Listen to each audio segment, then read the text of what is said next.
Seorang perempuan datang kepada saya setelah 2 tahun mengaji di masjid di mana dia tinggal. Dia pun katakan, "Ustaz, mau selamat dunia akhirat?" Tentu jawaban saya, mau. Ada jalannya Ustaz. Apa jalannya? Ikut saya. Mengapa ikut ibu? Karena saya ini tim ses Imam Mahdi.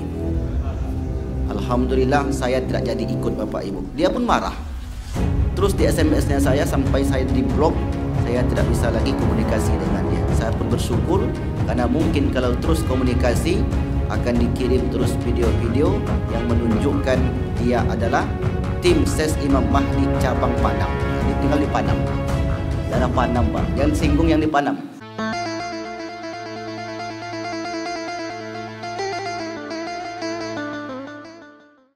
Tema yang kita angkat ialah hari kiamat dan tanda-tandanya, yaitu di buku jilid yang kedua, buku berwarna hijau yang berjudul Kiamat dan Hari Berbangkit, atau judul lain Kiamat dan Tanda-tandanya.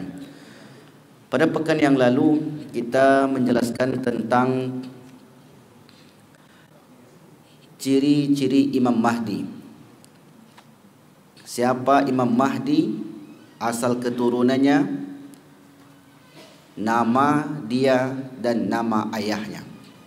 Imam Mahdi bernama Muhammad bin Abdullah, berasal dari keturunan Nabi sallallahu alaihi wasallam. Orang Arab asli. Ciri fisiknya berbadan tegap, dadanya bidang, hidung mancung, jidatnya tinggi, orangnya kuat, kulitnya putih atau kulitnya seperti kulit orang Arab, fisiknya, postur tubuhnya seperti Bani Israel. Dengan mempelajari tanda-tanda ini, maka kita dapat pengetahuan, dapat wawasan bahwasanya kalau ada orang yang datang ke kita nanti mengaku Imam Mahdi sementara tidak sesuai dengan hadis Nabi, maka dustakan pengakuannya. Karena akan senantiasa ada orang yang akan mengaku dia sendiri yang mengaku Imam Mahdi ataupun yang menjadi pengikut Imam Mahdi. Seperti yang kita sampaikan di pekan yang lalu. Seorang perempuan datang kepada saya setelah 2 tahun mengaji di masjid di mana dia tinggal. Dia pun katakan, "Ustaz, mau selamat dunia akhirat?" Tentu jawaban saya, mau. Ada jalannya Ustaz. Apa jalannya? Ikut saya. Mengapa ikut ibu? Karena saya ini tim ses Imam Mahdi. Alhamdulillah saya tidak jadi ikut bapak ibu. Dia pun marah. Terus di SMS-nya saya sampai saya di blok. Saya tidak bisa lagi komunikasi dengan dia. Saya pun bersyukur karena mungkin kalau terus komunikasi akan dikirim terus video-video yang menunjukkan dia adalah tim ses Imam Mahdi cabang Padang. Dia tinggal di Padang. Daerah Padang, Pak. Jangan singgung yang di Padang. Kebetulan tinggalnya di Padang ketika itu. Baik Bapak Ibu yang dimuliakan Allah Subhanahu wa taala. Sudah kita jelaskan ciri-ciri fisiknya. Ada yang dari Padang di sini? Jangan-jangan ikut pula. Ada. Tanda-tanda kemunculan. Apakah Imam Mahdi itu sudah muncul? Wallahu alam bisawab. Tidak bisa kita pastikan. Mengapa? Karena hal itu termasuk perkara gaib. Perkara gaib, akal manusia terbatas. Karena akal manusia terbatas, satu-satunya jalan untuk mengetahui itu adalah berdasarkan dalil. Dalil dari Al-Quran ataupun dari hadis Nabi SAW.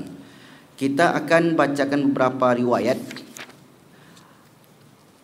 Ada riwayat Imam Al-Hakim, ada Ibnu Majah, dan juga ada Musannaf Abi Syaibah. Haddatsani fulanun rajulun min ashabin Nabi sallallahu alaihi wasallam.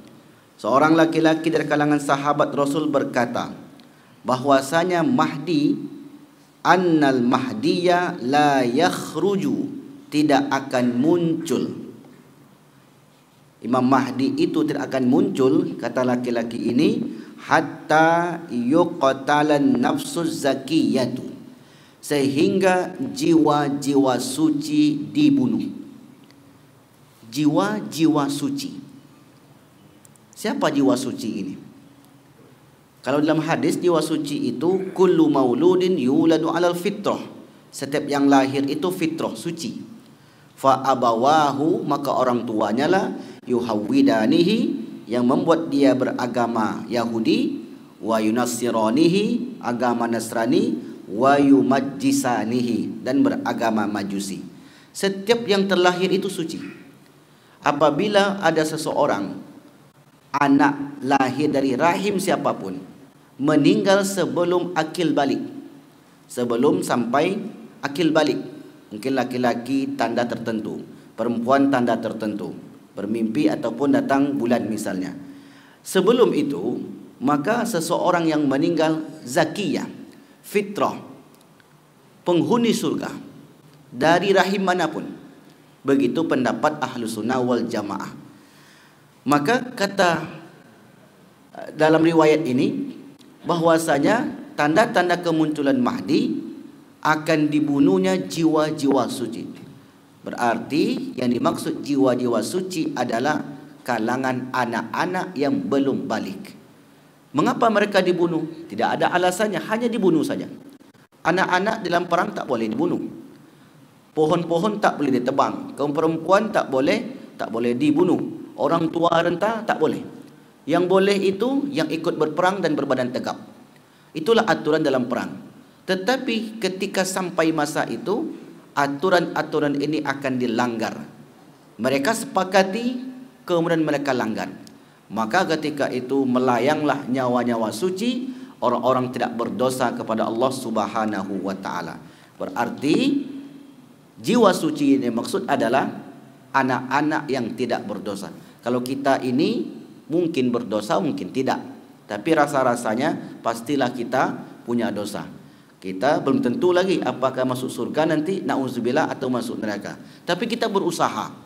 Terus solat, terus berpuasa, kemudian beramal, dan kita pun berzikir. Zikir untuk menggugurkan dosa-dosa. Banyak jalan untuk membersihkan kesalahan-kesalahan itu.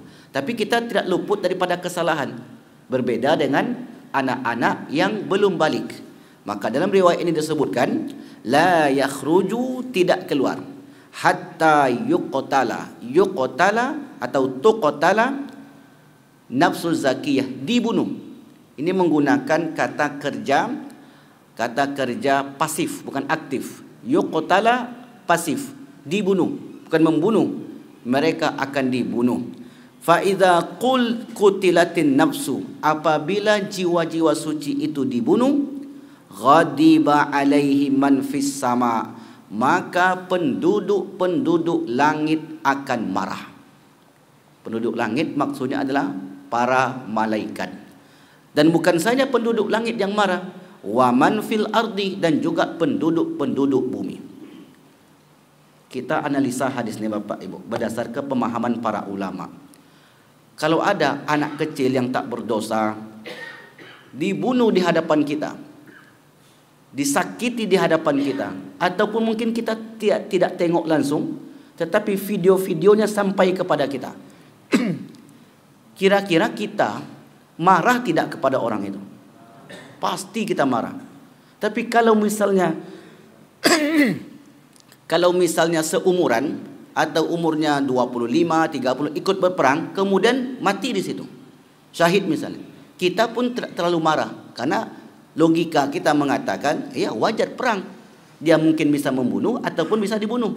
Karena soldier, pasukan, tentara, dia berperang. Anak kecil apa dayanya?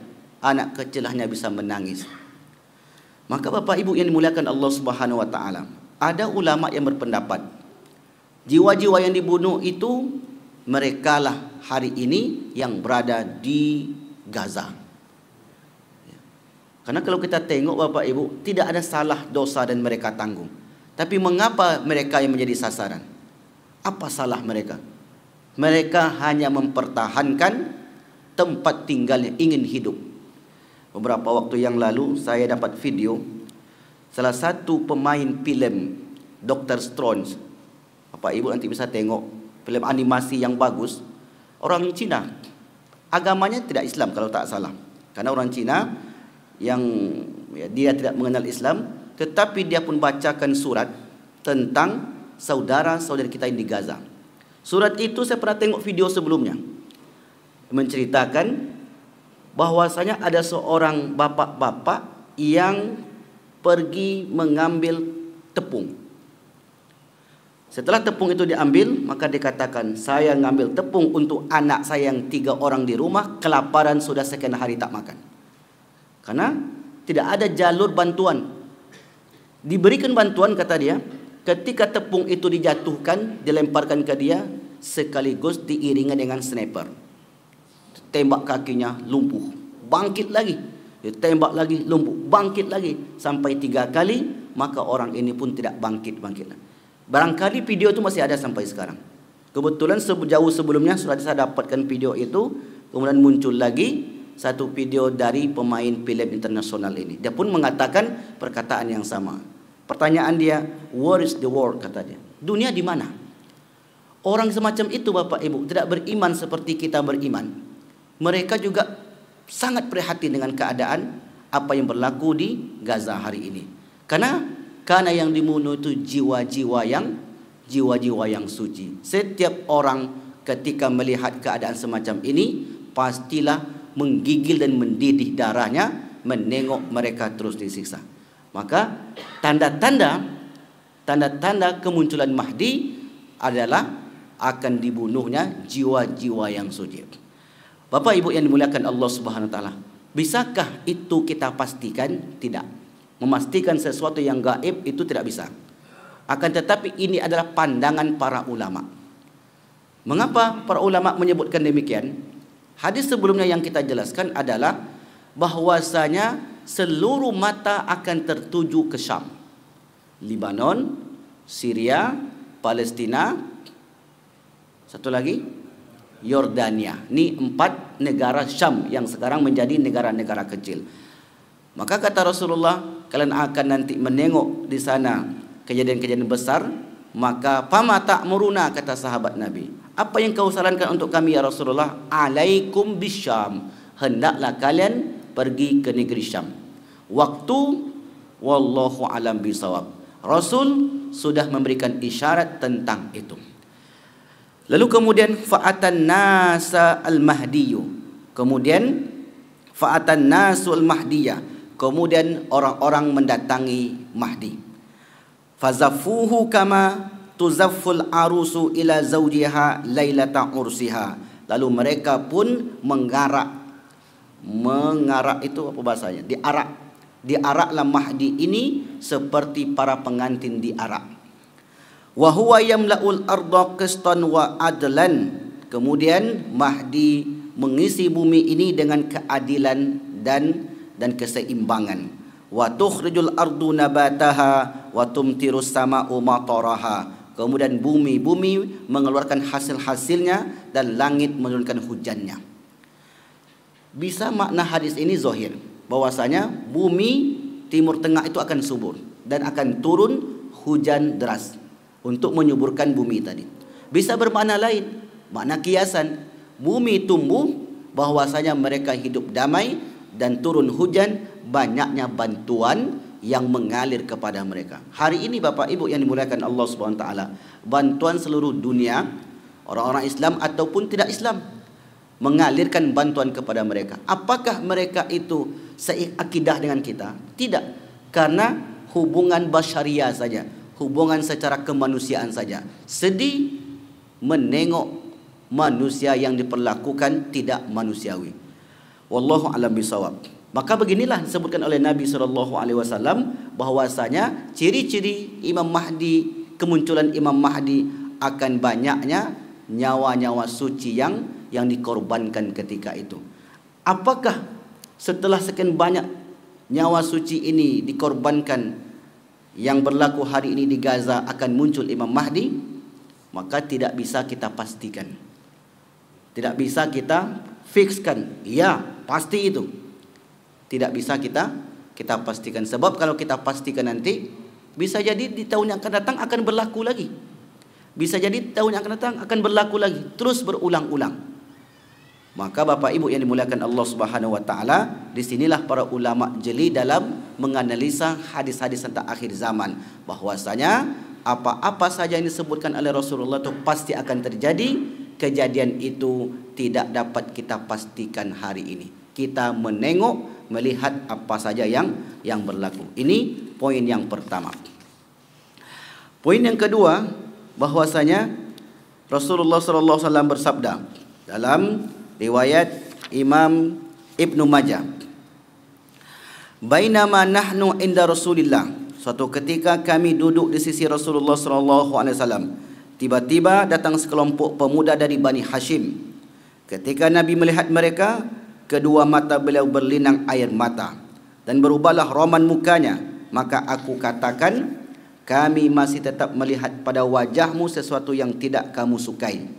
Lalu Rasulullah menjawab, mari kami dari kalangan Ahlul Bait. Allah telah pulihkan akhirat untuk kami daripada dunia. Dan sesungguhnya sepeninggalku, keluargaku akan menemui bencana-bencana dan pengusiran. Coba kita lihat Bapak Ibu. Setelahku nanti, berarti setelahku nanti kata Nabi, setelah Rasul meninggal, di masa yang akan datang.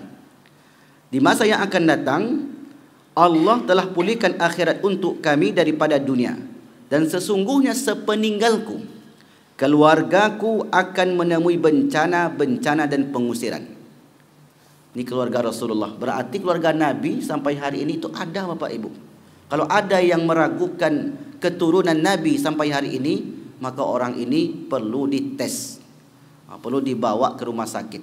Kalau ada yang meragukan, sebab hadis sahih yang menjelaskan keturunan atau Imam Mahdi itu adalah Muhammad bin Abdullah, keturunan daripada Imam Al-Hasan menurut Ibnu Taimiyah. Hasan anaknya Fatimah, Fatimah bersuamikan Ali bin Abi Thalib.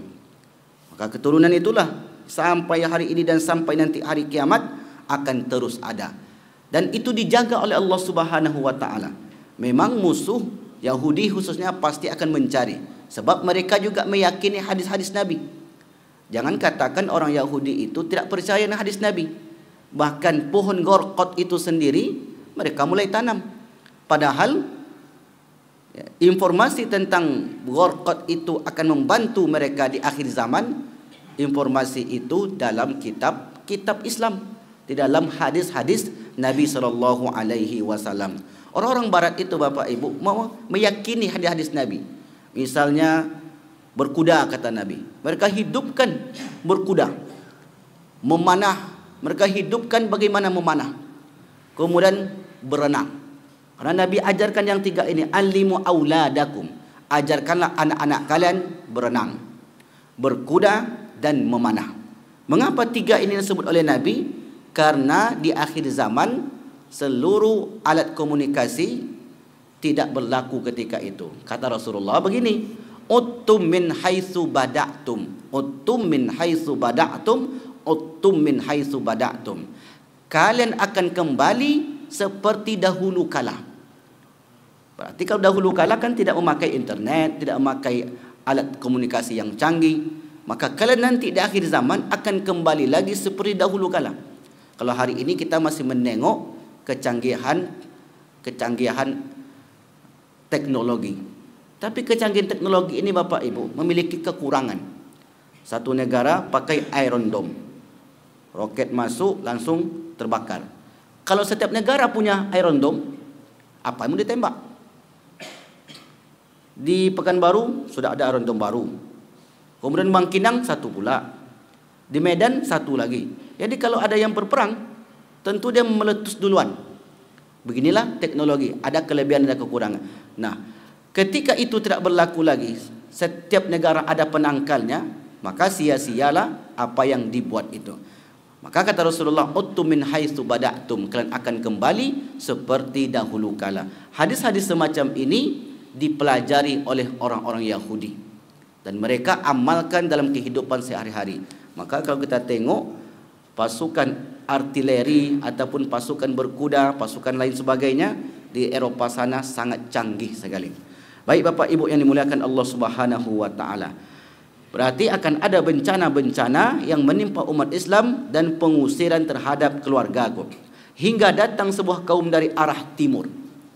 Arah timur ini mana maksudnya arah timur? Apakah di daerah Kalimantan? Kan timur juga bagian kitanya. Atau orang Papua? Timur maksud di sini adalah di daerah Jazirah Arab. Arah timur, kalau kita jumpai hadis-hadis tentang akhir zaman, disebutkan akan muncul nanti kelompok dari arah timur, akan muncul nanti bendera dari arah timur. Ini dimaksud adalah daerah Jazirah Arab. Sebuah kaum dari arah timur, bersama mereka ada bendera berwarna hitam.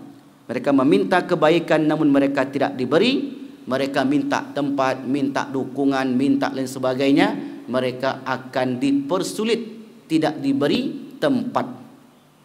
Lalu mereka memerangi dan mendapat pertolongan sehingga mereka diberi apa yang mereka minta. Tetapi mereka tidak menerimanya hingga mereka menyerahkan kepemimpinan kepada seseorang dari keluargaku. Siapa dari keluargaku ini? Imam Mahdi Al-Muntazar. Imam Mahdi yang ditunggu-tunggu.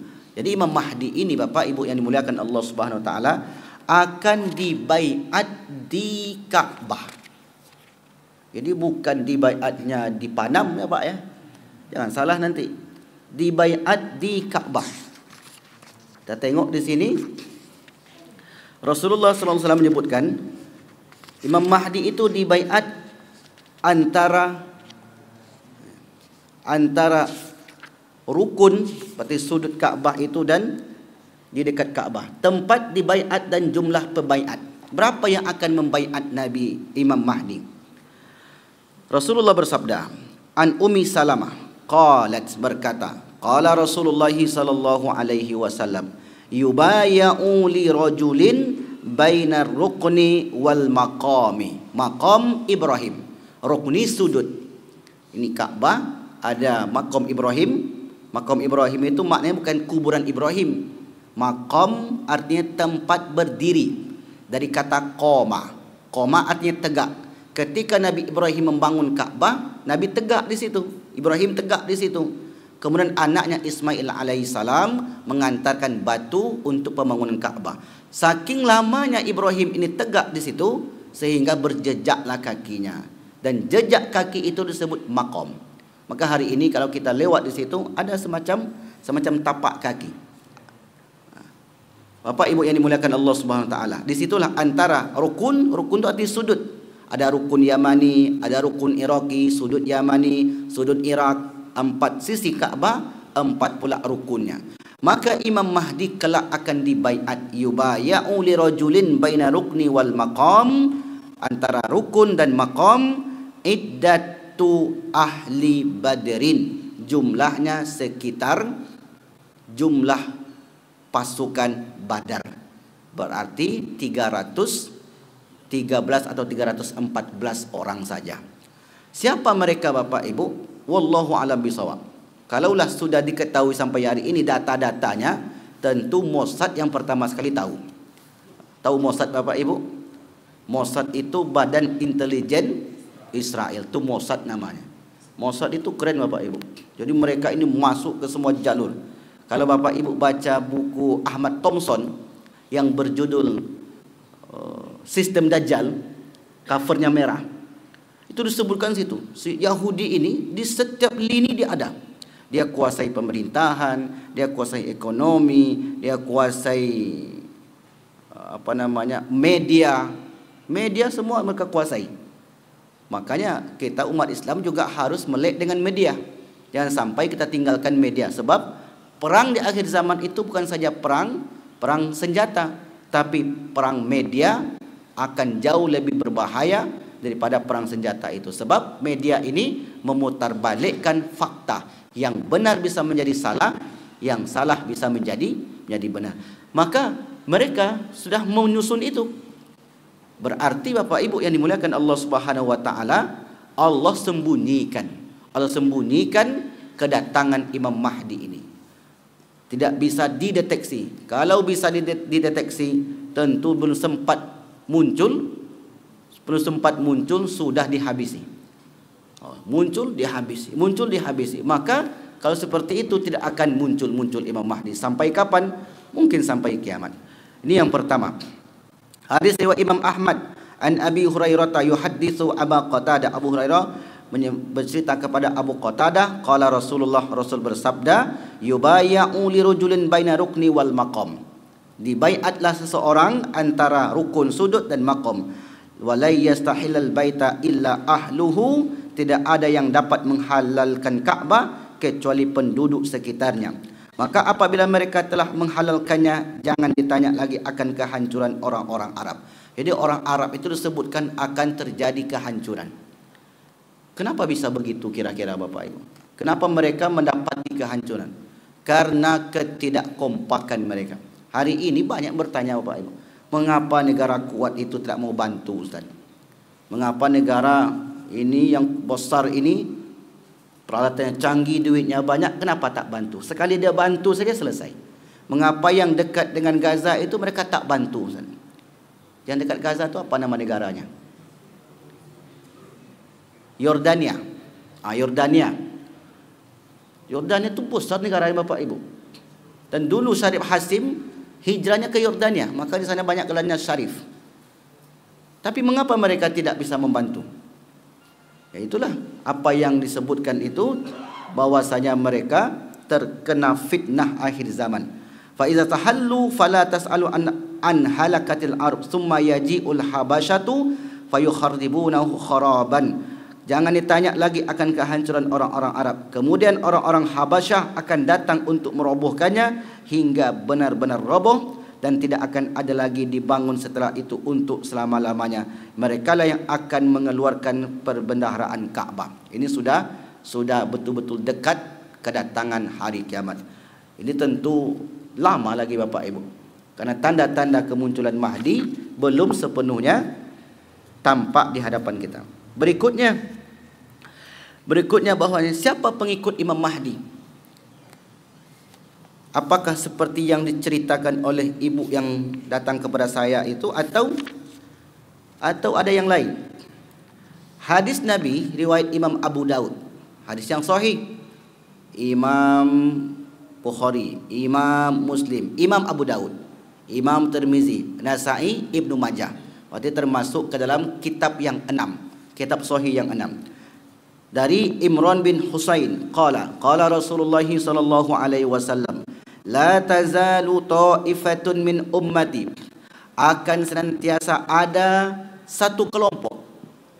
Kelompok ini kecil berarti, bukan jutaan jumlahnya. Akan ada satu kelompok dari kalangan umatku, yuqatiluna 'alal haqqi, mereka akan terus melawan. Melawan bahasanya, berperang itu kan melawan. Mereka akan terus melawan. Tak peduli mereka itu jumlah mereka sedikit ataupun banyak. Tak peduli mereka itu peralatannya canggih ataupun tidak. Mereka akan tetap melawan. Ini ciri yang disebutkan oleh Rasulullah. Alal haqqi zahirina, mereka menampakkan perlawanan ala ma nawa'ahum hatta yuqatila akhiruhum al-masih ad-dajjal. Sehingga mereka akan terus berperang sampai mereka akan memerangi Dajjal. Kemunculan Dajjal. Sebelum Dajjal muncul, akan muncul terlebih dahulu Imam Mahdi. Dan mereka akan memerangi orang-orang yang menyiapkan kemunculan Dajjal. Siapa mereka? Mereka adalah orang-orang Yahudi. Baik Bapak Ibu yang dimuliakan Allah Subhanahu wa taala. Setelah selesailah semua, disebutkan oleh Nabi nama, ciri, fisik, tempat dibaiat, ciri-ciri pengikut, tanda-tanda kemunculan.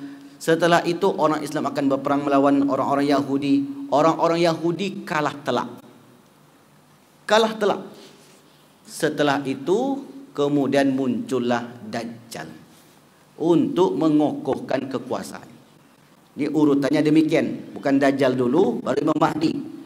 Setelah Imam Mahdi muncul dan menebarkan kedamaian, umat Islam berada di atas kedamaian, kenyamanan, ketenangan selama 7 masa.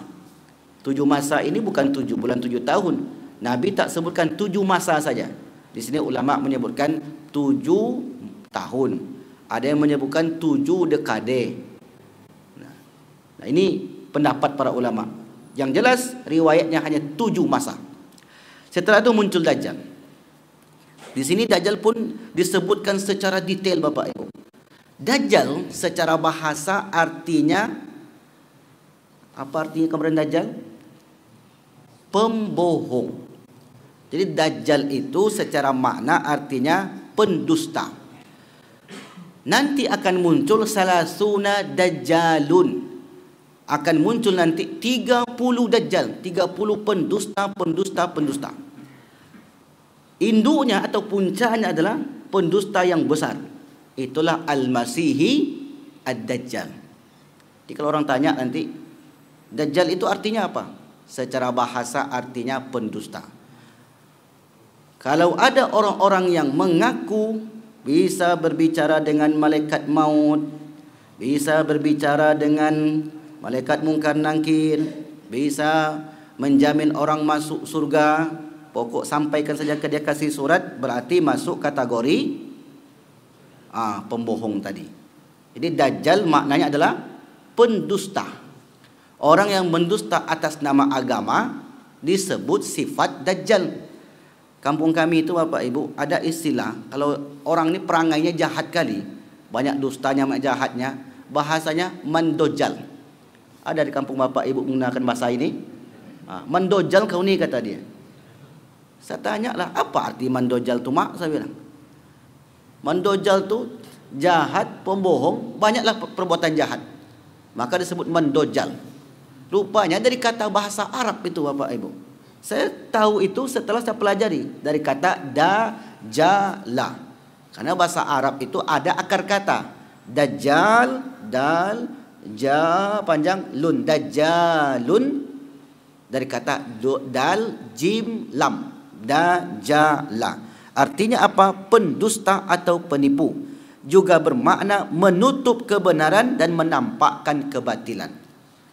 Nah, kalau makna ini dipakai, bermakna banyak sekali orang yang masuk kategori Dajjal ini. Nampak nanti di YouTube berdusta atas nama Nabi, berarti sifatnya sifat Dajjal. Bukan Dajjal yang sesungguhnya. Nah, Dajjal yang sesungguhnya itu ada sebab-sebab nanti yang menyebabkan dia turun. Lalu kemudian saya hanya membacakan riwayat saja Bapak Ibu. Ciri fisik orang tua Dajjal.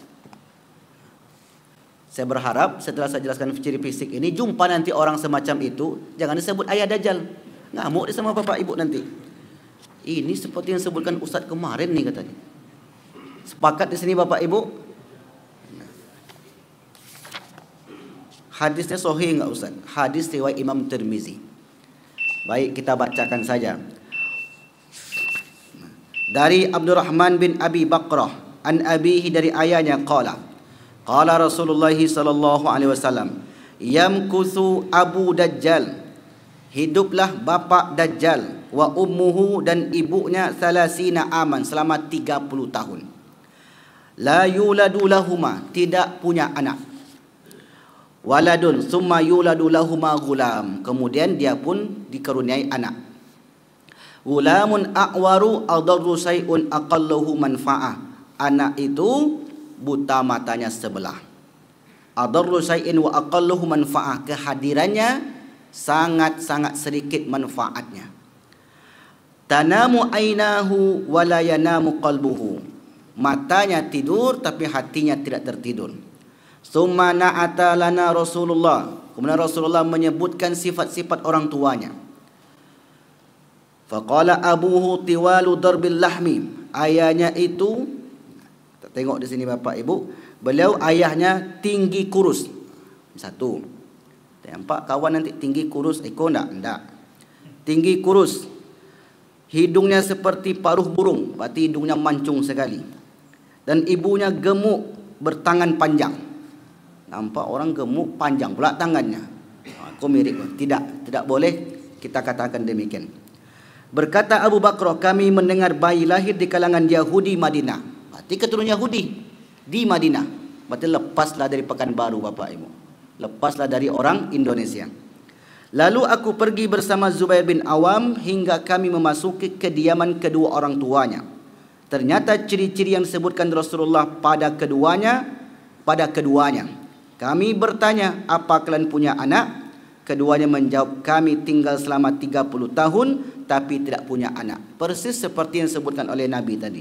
Setelah itu kami punya anak buta sebelah matanya. Ia membahayakan yang sedikit sekali manfaatnya. Matanya tertidur tapi hatinya tidak.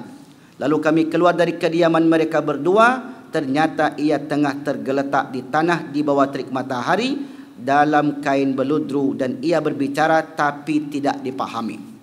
Jadi dia kalau ngomong tidak bisa dipahami.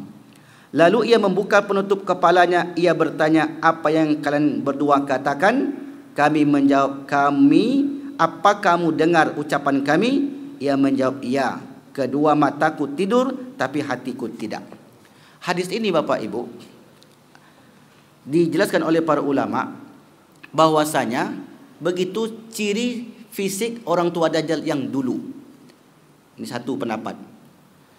Ada pendapat lain, sebenarnya ini tidak menjelaskan tentang ciri fisik orang tua Dajjal, tidak. Tetapi hadis ini sedang menjelaskan bahwasanya ada orang-orang yang pendustanya seperti pendustanya Dajjal. Cirinya seperti itu. Mengapa? Karena dalam hadis riwayat Allahumma sholli ala Muhammad, lupa saya siapa namanya, seorang sahabat, nanti mudah-mudahan kita ingat, seorang sahabat yang mendengar kabar kedatangan Nabi, Abu Sa'id Al-Khudri, Tamim Ad-Dari, namanya Tamim Ad-Dari. Tamim Ad-Dari ini orang dari Yaman, tinggal jauh dari kota Madinah. Kemudian Tamim Ad-Dari ini mendengar ada seorang utusan yang datang ke kota Madinah.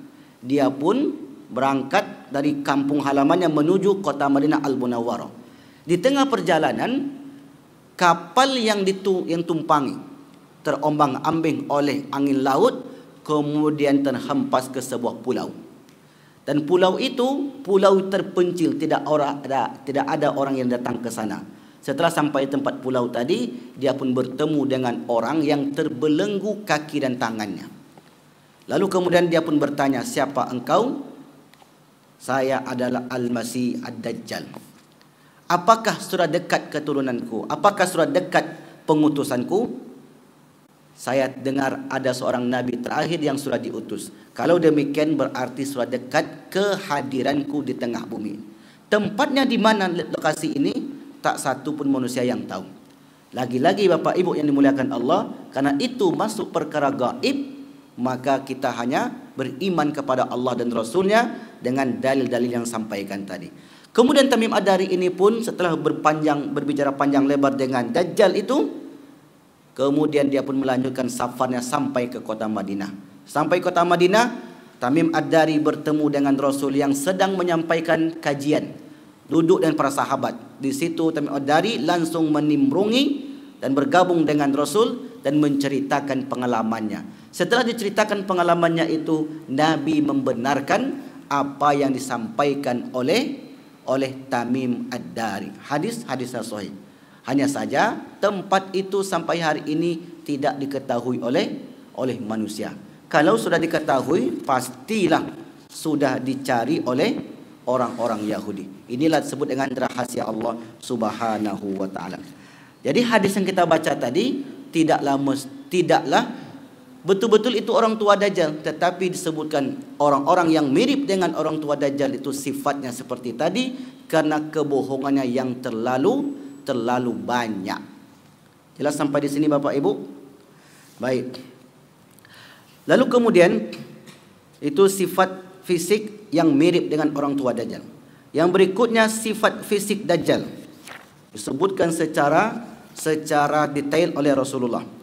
Yang pertama riwayat dari Abu Hurairah. Dari Abu Hurairah, Imam Al-Bukhari dari Abdullah bin Umar bahwasanya Rasulullah bersabda, ketika aku tidur, aku bermimpi tawaf di Ka'bah.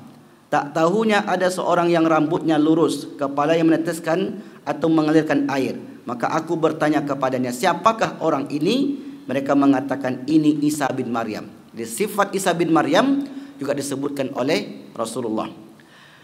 Kemudian aku menoleh, tak tahunya ada seorang yang berbadan besar, warnanya kemerah-merahan, rambutnya keriting, matanya buta sebelah kanan, seolah-olah matanya anggur yang menjorok keluar. Mereka menjelaskan sedang ini adalah Dajjal. Manusia yang mirip dengannya adalah Ibnu Qahtan, laki-laki dari Bani Khuza'ah. Sifat ini didapatkan oleh sahabat tadi, lalu mimpinya dan diceritakan kepada Nabi, dan Nabi membenarkan sifat itu. Untuk memudahkan Bapak Ibu, para ulama mengklasifikasi ciri Dajjal berambut keriting. Ini satu. Tengok rambut masing-masing keriting tidak? Tidak. Yang kedua, matanya buta. Dan matanya itu ada yang mengatakan itu matanya di tengah, ada mengatakan di sebelah. Inilah pendapat para ulama. Ketika disebutkan mata di tengah, kerana sebut di tengah tadi, maka terbayanglah oleh kawan saya filem Dragon Ball. Kan ada satu Bapak Ibu pun Dragon Ball itu mata di tengah. Atau ada pula yang membayangkan kayak filem kartun. Apa namanya filem kartun yang kecil itu, yang warnanya kuning? Apa nah? SpongeBob namanya. Tengok nanti Bapak Ibu, itu mata satu. Ada pula yang mengatakan, kenapa uang dolar itu mata satu? Itu adalah pantauan Dajjal, kata dia. Ini sudah lebih ke cocokologi yang begitu. Jadi badannya pendek, Dajjal ini badannya pendek, orangnya badannya pendek, rambutnya keriting, matanya satu. Dan bertuliskan di kening itu kafir. Di sini para ulama mencoba untuk membahas, apakah benar-benar tertulis di keningnya itu, atau itu adalah kiasan yang mana orang membaca ini Dajjal atau tidak, keimanan. Karena kalau betul-betul tertulis, mudah betul mengenali kafir. Iyo kok nampaknya. Setiap orang nanti akan mengenali. Maka ada ulama mengatakan maknanya bukan betul-betul bertuliskan kafir, tetapi orang-orang beriman bisa menilainya bahwasanya keberadaan dia itu membawa kepada kekafiran, menyesatkan orang kepada lembah kekafiran. Siapa yang bisa mengenali itu? Orang-orang yang mempelajari ciri fisik Dajjal tadi, dan orang-orang mempelajari tentang sepak terjang perbuatan-perbuatan dia, sehingga banyak orang-orang terjerumus ke dalam perangkap-perangkapnya. Ini yang pertama.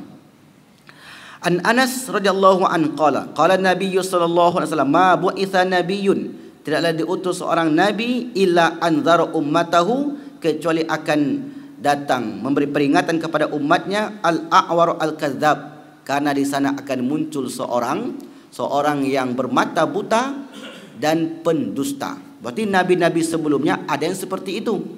Berarti sudah ada juga Dajjalnya. Dajjal tadi maknanya orang-orang yang berdusta. Nabi-nabi dahulu juga diutus Dajjal.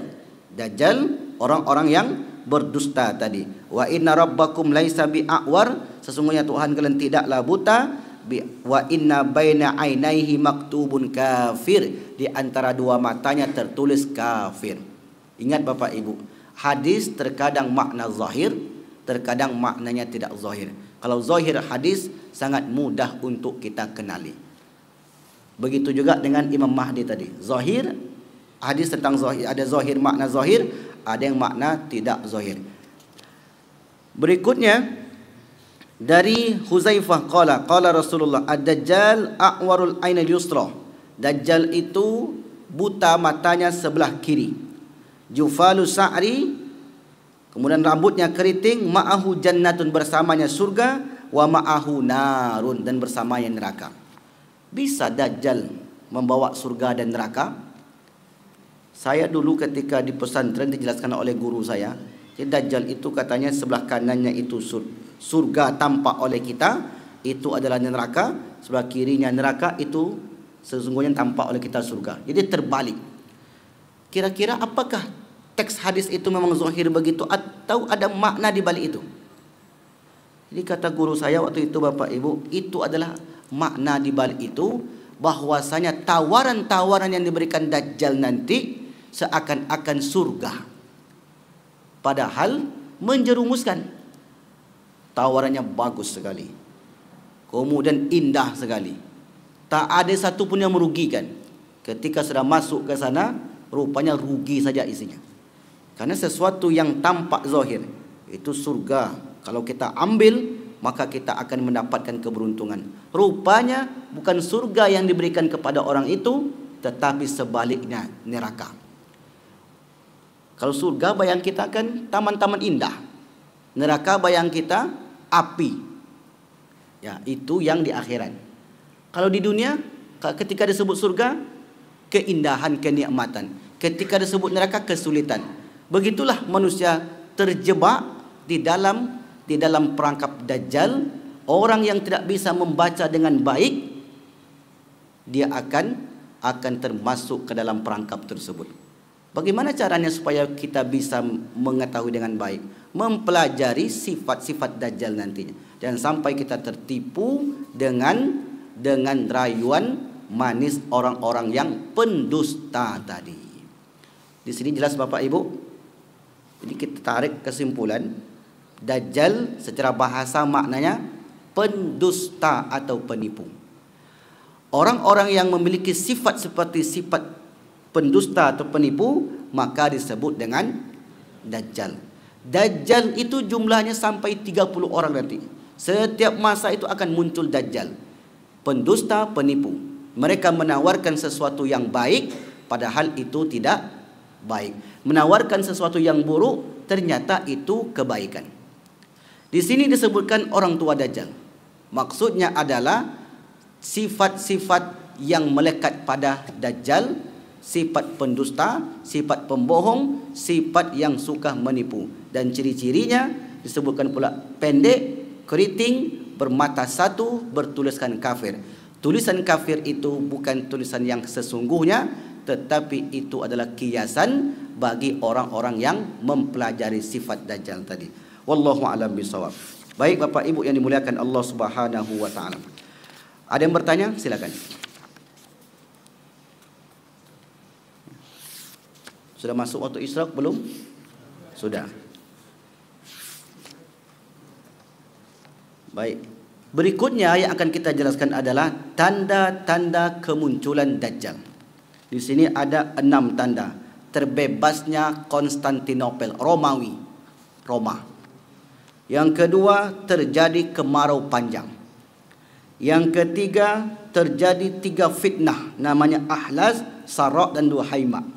Yang keempat, berbagai kejadian besar, kesulitan orang Islam kala itu. Meningkatnya kebodohan. Jadi zaman itu banyak orang-orang bodoh. Yang berikutnya, keringnya danau Tiberias dan kurma baisan tidak berbuah lagi. Dan berikutnya, tempat keluar Dajjal. Islam dalam hadis Nabi menjelaskan detail tentang peristiwa kehadiran Dajjal di akhir zaman. Wallahu a'lam bishawab. Mudah-mudahan apa yang kita sampaikan pada pagi ini mendapat keberkahan daripada Allah dan menambah wawasan kita. Bapak Ibu yang dimuliakan Allah, saya menjelaskan Dajjal, Mahdi dan berikutnya nanti tidak bisa dilepaskan dari membaca hadis. Karena kalau terlalu banyak analisa di situ dan tidak disandarkan kepada hadis, berefek buruk nanti. Kenapa efek buruk Ustaz? Karena kalau kita terlalu dalam ke dalam membahas perkara gaib, maka kita akan menerawang perkara gaib. Disitulah sebab kesalahan seorang manusia. Maka kalau Bapak Ibu tanya, kenapa baca hadis kita Ustaz? Maka disitulah panduan kita dalam perkara gaib. Tak bisa kita keluar dari sana. Wallahu a'lam bishawab. Baik, kita tutup dengan doa. A'udzubillahi minasyaitonirrajim. Bismillahirrahmanirrahim. Alhamdulillahirabbil alamin. Assalatu wassalamu ala asyrafil anbiya'il mursalin wa ala alihi wa ashabihi rasulillahi ajmain.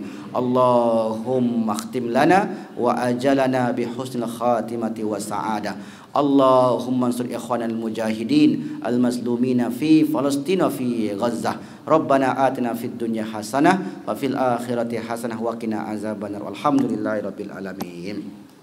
Subhanakallahumma bihamdika asyhadu an la ilaha illa anta astaghfiruka wa atubu ilaik. Wa lakum minkum. Wassalamu alaikum.